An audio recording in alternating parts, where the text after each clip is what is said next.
पेश भी नहीं कर सकते। संत कबीर साहब के शब्दों में 3 लोक 9 खंड में गुरु ते बड़ा न कोय, करता करे न करी सके, गुरु करे सो हो, यह संसार दुखालय है। व्यक्ति का भजन क्यों नहीं बनता है अथवा क्यों नहीं करता है? क्योंकि श्री सद्गुरु को मानव समझता है। एक साधक था, वह गुरुदेव की तस्वीर को प्रणाम करता था तो समझता था कि यह तो गुरुदेव का तस्वीर है, गुरुदेव सही में थोड़ा ही है।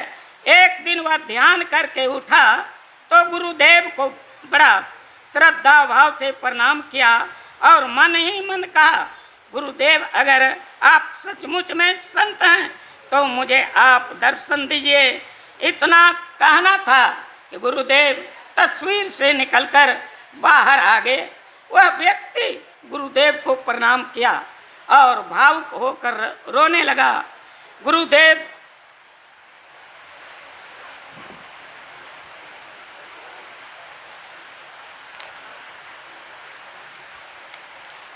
के ऐसी समाधि लगती थी, दिन को और रात को दिन कहते थे। रात में 3 बजे सुबह में रामायण का पाठ करवाए। रविवार का साप्ताहिक सत्संग मंगलवार को हो गया। गुरुदेव का दर्शन करने के लिए ब्रह्मा विष्णु महेश सभी आते थे, सभी देवी देवता आते थे।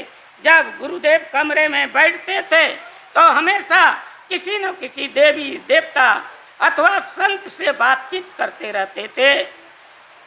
वे संत सेवी जी महाराज से पूछते थे, बताओ अभी कहाँ हैं? तो कहते थे कुप्पा घाट में, अपने कमरे में। तो फिर कहते थे कमरे में कहाँ है? तब कहते थे अपने पलंग पर। ऐसी गुरुदेव की अवस्था थी। हम अभी गुफा में जाएंगे, लगभग 1-2 बजे वापस आएंगे, फिर 7 बजे सुबह में आपको साथ लेकर चलेंगे। इस संसार में सबसे बड़ा और सबसे कठिन कार्य ईश्वर परमात्मा से मिलना है।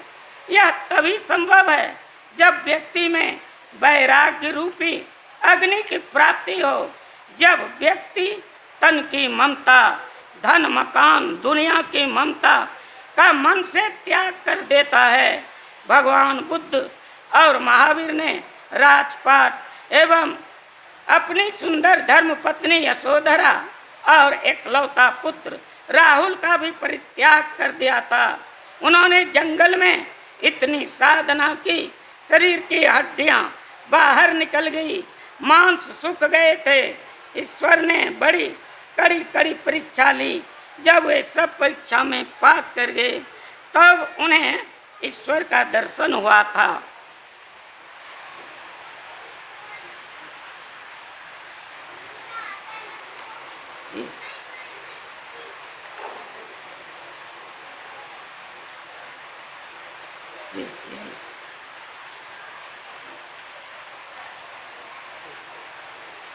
एक चक्रवर्ती सम्राट था। राजा अपने बगीचा में घूम रहा था। इतने में एक काली छाया सिर पर आया। राजा ने पूछा, तुम कौन हो? काली छाया अर्थात यमराज ने कहा, मैं यमराज हूँ, मैं तुम्हें लेने के लिए आया हूँ। राजा डर गया, वह थर थर कांपने लगा और कहा, अभी तो मैं 40 वर्ष का हूँ, अभी मेरा राजपाट है, धर्म पत्नी है, बच्चे हैं, अभी उसकी शादी भी नहीं किया हूँ, अभी मुझे छोड़ दो, कुछ वर्ष के लिए रहने दो। यमराज ने कहा, मैं जिसे पकड़ता हूँ उसे नहीं छोड़ता, साथ में लेकर जाता हूँ। उन्होंने कहा, हमारा राजपाट ले लो, हमारा सोना चांदी महल अटारी सब ले लो, लेकिन मुझे छोड़ दो। तो यमराज ने पूछा, तुम छोड़ने के लिए क्यों कहते हो? उन्होंने कहा, कम से कम 5 मिनट का भी समय तो दे दो। यमराज ने कहा, 5 मिनट समय देकर भजा क्या बतलाओ, क्या करोगे? उन्होंने कहा, मैं दुनिया के मायावी लोगों को कुछ लिख कर बताना चाहता हूँ। यमराज ने कहा, क्या लिखोगे? उन्होंने कहा, अरे दुनिया के पागलों, मरने के समय सब यहीं रह जाएंगे, यमराज ने कहा, ये बात तो कब्र में भी लिखा होता है, किंतु लोग नहीं समझ पाते हैं।